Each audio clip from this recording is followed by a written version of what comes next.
सभापती महोदय, पुरोगामी महाराष्ट्राचा, प्रगतशील महाराष्ट्राचा अर्थसंकल्प कालच या दोन्ही सभागृहामध्ये मांडला गेला आणि विरोधी पक्ष नेत्यांनी त्यांचा चेहऱ्यावरचा जो एक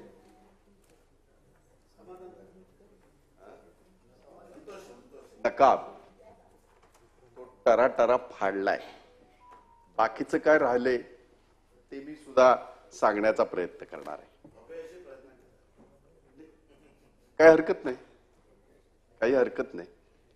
कारण असं आहे की या राज्याचे अनेक अर्थसंकल्प आम्ही सगळ्यांनी पाहिले. वरच्या सभागृहात आलं म्हणजे प्रत्येकाचं तेवढं सर्व्हिस झालेली आहे. आणि हा काय पहिला अर्थसंकल्प नव्हे जो त्याच्यासाठी काहीतरी अगदी याच्या शैलीमध्ये काहीतरी बोलायला पाहिजे असं नाही. मी एका वाक्यामध्ये जर याची सुरुवात केली, अर्थ नसलेले सगळे संकल्प तुम्ही वाचून दाखवले.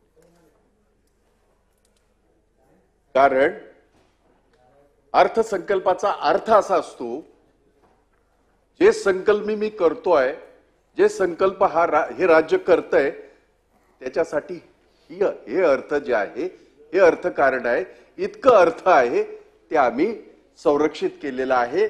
इतकं अर्थ जे आहे आम्ही ते त्या योजनेसाठी संरक्षित केलेला आहे.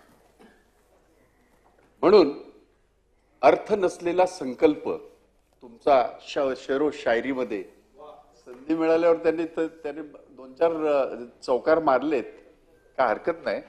आणि त्यांनी अर्थमंत्र्यांनी आमचे मित्र आहेत, फार जुने मित्र आहेत आमचे. आपल्याकडे अर्थमंत्री आहेत. तुम्हाला का चिड येण्याचं काही कारण आहे? असलं काही समजण्याचं कारण नाही. कारण खाली पण तेच वाचलं आणि वरती तेच वाचलं. त्यांनी शेरोशायरी त्यांच्या पद्धतीने केली. एक गोष्ट आता या ठिकाणी मला मुद्दाम सांगावीशी वाटेल. एकच गोष्ट ना, अनेक गोष्टी. या अर्थसंकल्पामध्ये सगळ्यात महत्वाचा जो महाराष्ट्राचा आणि महाराष्ट्र राज्याचा आर्थिक चेहरा समोर आलाय जनतेच्या. आणि हा आर्थिक चेहरा, याचा दुसरा अर्थ असा निघतो की राज्याच्या तिजोरीमधला खडखडाट, तुम्ही कितीही डायलॉगबाजी केली, तुम्ही कितीही वेळा मुख्यमंत्र्याचं नाव 11 वेळा 1100 वेळा घेतलं, तुम्ही कितीही वेळा मुख्यमंत्र्यांचं नाव घेतलं, तरी त्या तिजोरीचं काय करायचं? आणि त्या तिजोरीमध्ये आज परिस्थिती अशी आहे की ज्या मंत्र्यांनी आताच्या, तेव्हाच्या सुद्धा अगदी निवडणुकीपूर्वी भीमगर्जना केल्या होत्या प्रत्येक सभेमध्ये, आज त्यांच्यावर ती पाळी आली. मी असं बोललोच नाही. एक गोष्ट मात्र देशाच्या पंतप्रधानांकडनं महाराष्ट्रातल्या सगळ्या तुम्ही लोकांनी शिकलेली आहे. बोलते जाओ, करना किसको है. जुमलेबाजीने तुम्ही फक्त, तुम्हाला बोलायचंच आहे, करायचंय काय?